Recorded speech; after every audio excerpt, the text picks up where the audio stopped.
semuanya, balik lagi ke channel YouTube Sofia Mega. Kali ini aku akan membahas sebuah buku non-fiksi dari EA Books yang akhirnya merger dengan buku Mojok. Jadi ini buku dari buku Mojok Group. Judulnya membicarakan feminisme. Nadia Karima Melati adalah penulisnya. Gimana menurutku tentang buku ini? Tetap tonton aja videonya sampai habis. Buku ini dikirimkan oleh buku Mojok, tapi meskipun dikirimkan, aku akan tetap jujur. Dari judulnya aja udah tahu kan kalau bakal bahas tentang feminisme, dan aku pengen banget buku ini. Kayaknya meskipun gak dikirimin pun aku juga akan beli buku ini karena covernya bagus banget. Kalau lagi baca bukunya terus ngelihat gambar ilustrasi ini, aduh merinding sih. Mungkin aku yang berlebihan. Oke, kita masuk ke dalam isinya. Buku ini ada 4 bab, ini kumpulan esai, dibeda-bedakan dalam 4 topik gitu ya. Yang pertama ada dasar feminisme, sejarah dan teorisasi. Kedua, penerapan feminisme 1, hak asasi manusia perempuan. Yang ketiga ada penerapan feminisme 2, gender non-maskulin. Yang keempat ada feminisme sebuah refleksi. Aku akan mulai dulu kenapa aku suka banget sama buku ini dan merasa ini layak aku rekomendasikan kepada teman-teman gitu. Jadi selama ini aku mempelajari feminisme itu bener-bener dari internet sama beberapa buku yang aku baca gitu. Aku mungkin mulai penasaran itu dari 2 atau 3 tahun yang lalu. Dimulai dari aku ditawarin mau buku apa, terus aku bilang aku pengen baca buku tentang feminisme, buku apa yang harus aku baca gitu. Akhirnya aku dikasih lah buku Perempuan di Titik Nol. Terus lanjutlah aku baca buku Oki Madasari, Oka Rusmini, dan sebenarnya kebanyakan fiksi. Ketika aku mencoba untuk mempelajari sejarah, teori-teori yang membingungkan itu, aku nggak punya sumber buku yang kayaknya enak gitu dibacanya. Sulit gitu untuk mendapatkan ide yang utuh. Dan ternyata itu ada di sini gitu. Di bab pertamanya ya secara khusus. Bener-bener dijelasin bahwa feminisme itu ada first, second, and third wave.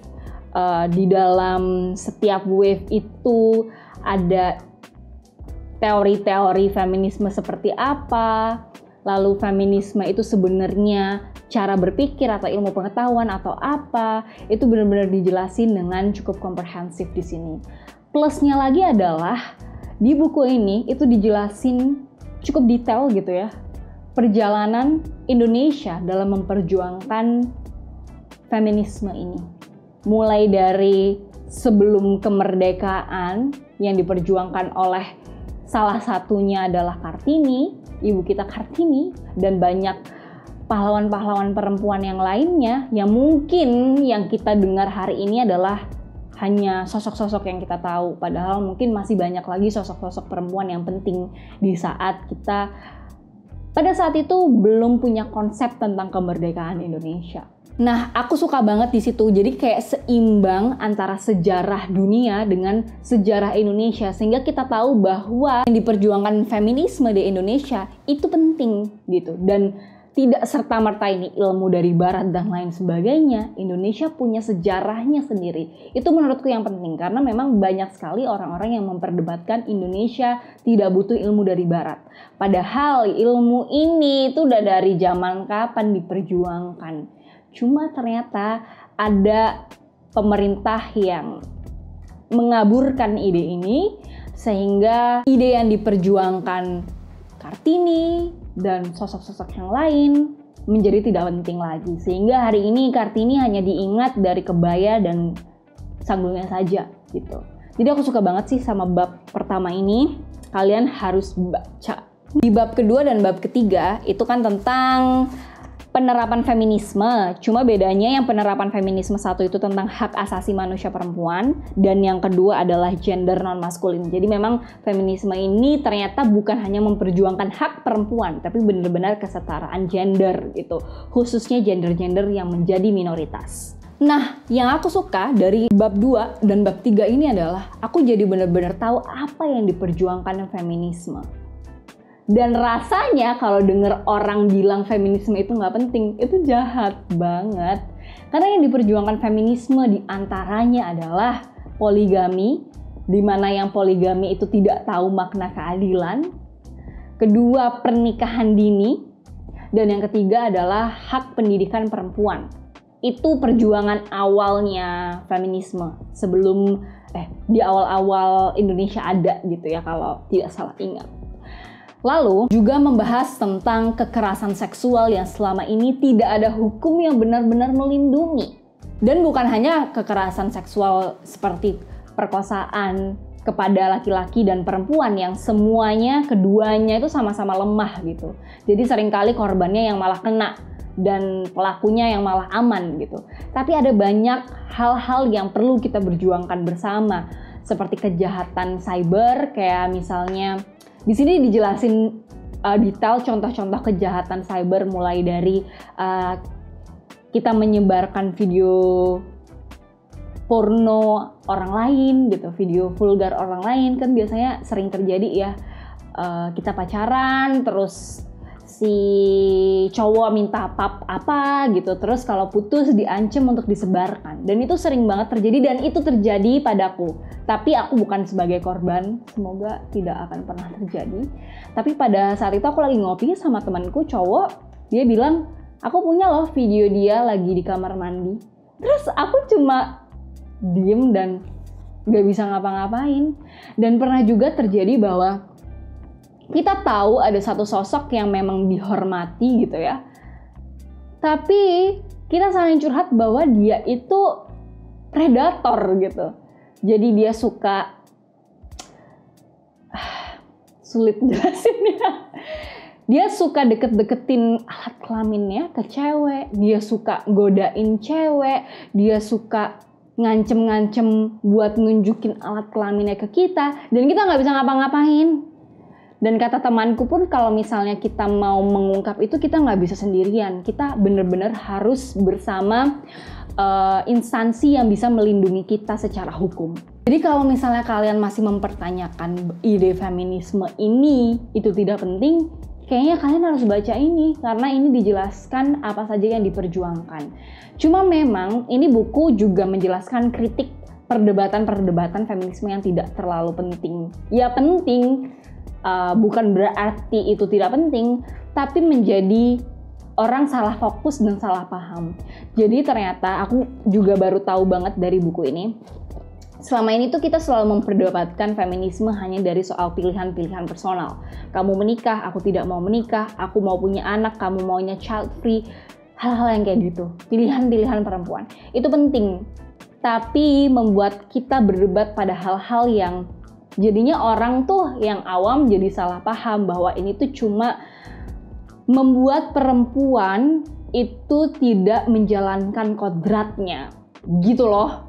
Padahal ada ide besar yang akhirnya luput dipahami oleh orang-orang itu tentang sebenarnya apa yang diperjuangkan oleh feminisme. Itu sih. Dan seharusnya sebelum menjustifikasi, ngejudge, tidak setuju dan lain sebagainya, ya kita harus pelajari gender itu apa, mereka siapa, LGBTQ itu apa, sebelum menjustifikasi seseorang. Kayaknya itu sih masalahnya. Kita nggak suka sama feminisme, tapi kita nggak mau baca soal itu. Kita nggak suka sama LGBTQ, tapi kita tidak mau membaca soal itu. Kita nggak suka sama ini itu, tapi sebenarnya kita nggak bener-bener paham soal itu. Menurutku itu masalah intinya. Jadi sebelum membenci, sebelum memutuskan kamu berpihak atas siapa dan kepada siapa, baca dulu deh, cari tahu dulu deh. Kayaknya itu yang lebih penting, memahami dulu. Di dalam buku ini sebenarnya ada beberapa esai yang aku kurang suka, atau bukan kurang aku suka, tapi kayak lebih bikin bingung dan aku khawatir orang jadi tidak suka sama buku ini karena dia tidak cukup dewasa dalam memahami esai ini. Ngerti nggak bedanya? Jadi di Feminisme Sebuah Refleksi ini, penulis sempat menceritakan kenapa dia melepas kerudung. Dan dia bilang bahwa melepas kerudung itu dia berusaha jujur sama dirinya sendiri. Dan menurutku itu argumentasi yang tidak utuh dan malah bikin orang salah paham. Ini setahu aku yang sangat terbatas ya pengetahuannya. Kenapa kerudung itu menjadi kewajiban atau kerudung itu menjadi salah satu hukum, itu ada sejarahnya. kenapa perempuan akhirnya pada saat itu harus berkerudung. Dan sebenarnya terjemahan hari ini bisa jadi berbeda. Dan aku belum secara utuh memahami terjemahan-terjemahan itu. Dan aku sempat berekspektasi bahwa pemahaman kenapa Islam memerintahkan berkerudung itu ada di buku ini. Biar menjelaskan bahwa ide berkerudung itu secara utuh, bukan hanya tidak berkerudung karena jujur pada diri sendiri gitu. Jadi itu saja yang aku pertanyakan. Dan juga ada itu kan di bab monster atau mother, tapi ada NS-nya jadi dibaca monster. Esai yang selanjutnya juga membahas tentang kerudung dan mengkritik soal agama Islam, dan kebijakan-kebijakannya adalah solidaritas untuk perempuan yang melepas jilbab. Di sini aku sepakat bahwa kerudung itu akhirnya malah jadi kontrol sosial, bukan jadi ibadah kepada Tuhan gitu. Karena aku kan berkerudung seperti ini ya. Terus adalah satu komentar di YouTube ini yang bilang, gemes banget deh kerudungnya nggak sampai nutupin dada. Bahkan dia nyebutnya cuma nutupin satu dada. Harusnya kan nutupin dua-duanya. Oke. Nggak tahu ya kenapa ya komentar negatif itu lebih bikin mikir daripada komentar yang positif. Kenapa gitu? Komentar negatif itu kayak energinya lebih ngabisin gitu loh daripada energi yang positif. Aku ngebaca itu sebenarnya kayak, ya Allah kenapa sih masih ada orang kayak gini gitu kan. Aku sih pada saat itu hanya melihat kamu tidak berhak mengomentari apa yang orang lain kenakan gitu. Karena kamu tidak tahu aku siapa, kamu tidak tahu pilihanku apa. Nah ini bener kalau kerudung dianggap sebagai kontrol sosial.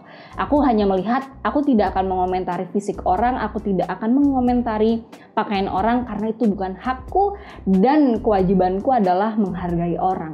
Dan menurutku menjustifikasi orang memakai apa dan lain sebagainya itu tidak baik. Itu prinsip hidupku. Tapi ternyata prinsip orang lain berbeda kan. Terus lagi, aku mencoba menyampaikan itu di Instagram Stories gitu kan. What do you think guys? Enggak sih, enggak gitu juga. Tapi ternyata banyak yang ngebela mbaknya daripada aku. Jadi sih mereka bilang, ya udahlah, anggap aja itu nasihat. Bener juga kali. Kalau misalnya kamu nggak tahu, mending kamu baca dulu gitu soal kewajiban-kewajiban beragama. Sedih, aku lelah. Tapi ya udah, prinsip orang kan memang berbeda-beda gitu kan. Jadi aku sepakat pada kerudung itu akhirnya menjadi kontrol sosial. Tapi di buku ini hanya mengkritik tanpa argumen yang jelas gitu. Jadi di esai itu, kenapa kok perempuan itu kalau ceramah nggak boleh di depan laki-laki? Kayak perempuan, ide-ide perempuan itu didiskriminasi gitu. Terus kenapa kok kalau tempat ibadah orang itu di agama Islam itu dipisahin cowok dan cewek gitu. Lalu termasuk kenapa kok berkerudung itu akhirnya menjadi kontrol sosial. Kritikan itu tidak dilengkapi dengan penjelasan sebenarnya di agama Islam itu seperti apa. Jadi aku kayak nangkepnya kalau orang yang tidak dewasa membaca ini akan melihat, oh Islam tuh emang patriarki banget. Atau yang kedua, wah nih buku salah banget gitu. Padahal kalau misalnya kita mau mencoba dewasa, ya kita akan jadi penasaran. Ikut kritis dengan penulisnya. Oh iya ya, kenapa ya? Dan itu sebenarnya yang coba aku lakukan dan aku coba cari tahu. Kayak, iya kenapa itu terjadi? Dan akhirnya ketika aku mencoba menyampaikan itu ke Instagram Stories, ada banyak jawaban yang menyenangkan bahwa ternyata Islam hari ini itu mulai lebih progresif, dan banyak akun-akun tentang kesetaraan gender di agama Islam yang coba dijelaskan. Jadi aku mau kasih tahu beberapa akunnya karena aku agak lupa. Yang pertama itu mubadalah.id, terus ada rahmah.id, nanti aku tunjukin screenshotnya, sama ada Suara Rahima. Jadi media yang memang membahas tentang hak-hak perempuan, tapi dalam